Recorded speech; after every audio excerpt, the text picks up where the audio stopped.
in our blood family. Our people have made a living along these shores for more than 7,000 years, gathering shellfish, catching fish, and diving for pearls. Our hearts beat to the rhythm of the sea. These waters contain a wealth of the finest fish, sea bream, tuna, and hammock. Our forefathers made their nets and fish traps from woven palm leaves. Their boats were made of palm sticks bound together with rope.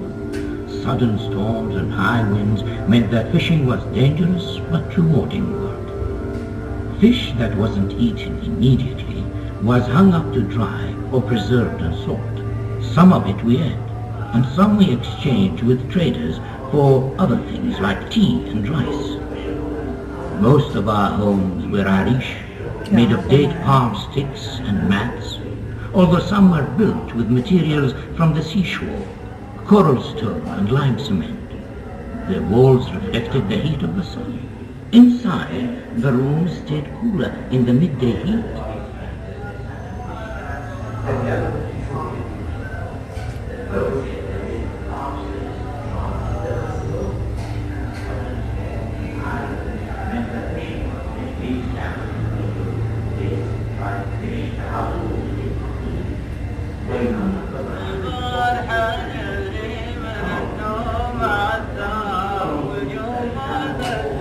Camels hold a special place in our hearts. We honor these loyal, noble creatures which can endure the blazing desert heat for days without food or water.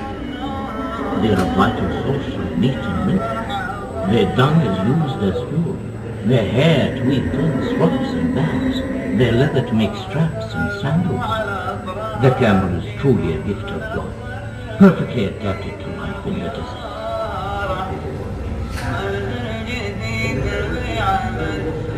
These camels have been loaded with dates, dried fish, household goods and food. They are used to cover huge distances to reach the oases inland at Khalifa and Al-Ain, along routes that camels have traveled for generations. Camel trains carried wood, charcoal, food and fodder back and forth between the coast and the inland oases, bringing much needed supplies. They also transported whole families every day from the coast to the oases to escape the worst of the summer humidity.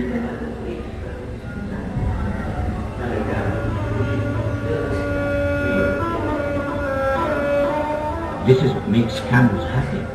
In the desert they can smell water from many miles.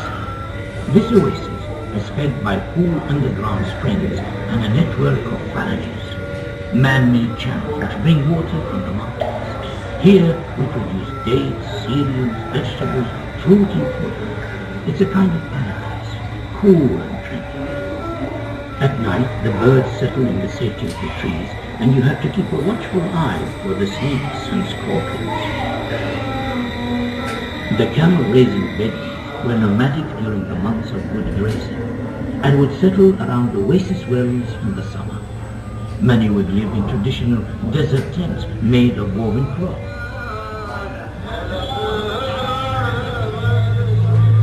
These were furnished with huts and divided into separate quarters for men and women. Here, in the food preparation area, women with cauldrons and bread-making pans to make the family meal.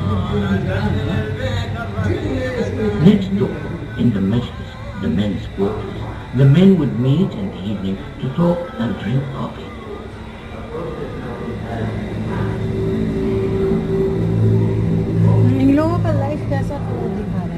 Our ancestors began to settle here more than 5,000 years ago, and they made the most of the world around them. Copper mining was one of the earliest industries here. Miners hammered away at rocks with hand-made tools to uncover seams of copper ore in the mountains. Sometimes they would use fire to crack rock face. It was a dark, dangerous place to be.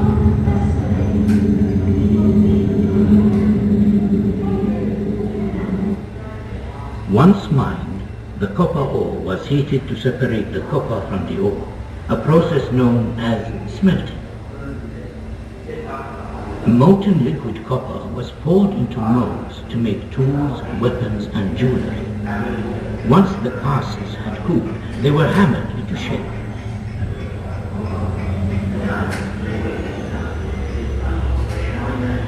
Settle down please, children. Turn to page 17. Can anybody tell me what they see here? Please, sir. Ahmed? The man is diving for pearls. My great-grandfather was a pearl diver. He could hold his breath for ages. He taught me to swim and dive. One day, I'd like to be a diver too.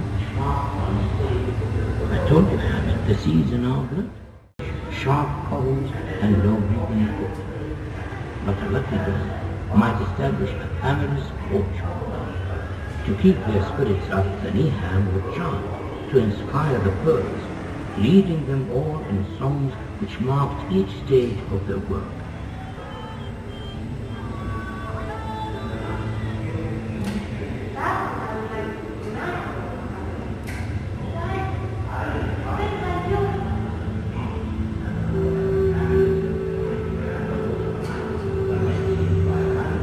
Since oil was discovered in the Emirates more than 40 years ago, Abu Dhabi has become one of the world's major oil producers.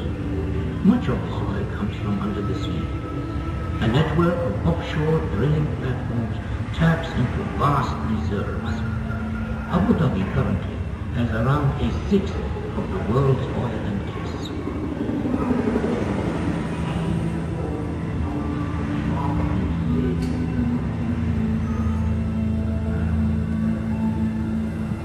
That's what I would like to be when I grow up. A diver. A bit like you. The underwater pipelines are maintained by highly skilled commercial divers. They wear protective suits and dive to the seafloor to work on the pipes, moving through the murky waters amongst the fishes and creatures of the sea.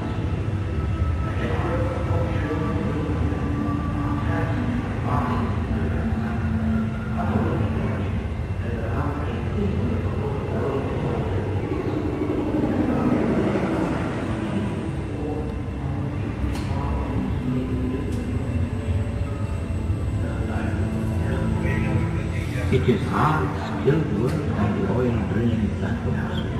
Highly trained men operate the drills, pumps, and other heavy machinery, extracting crude oil from beneath the sea. There is so much to do in this dynamic, lively capital. Busy streets, shopping malls, markets, hotels, a fantastic waterfront, beautiful mosques, magnificent mountains and parks. In little over a generation, Abu Dhabi has been transformed into one of the great trading and business centers of the world. This is now a vibrant, cosmopolitan city with a proud heritage rooted in the traditions and values of its desert and sea-going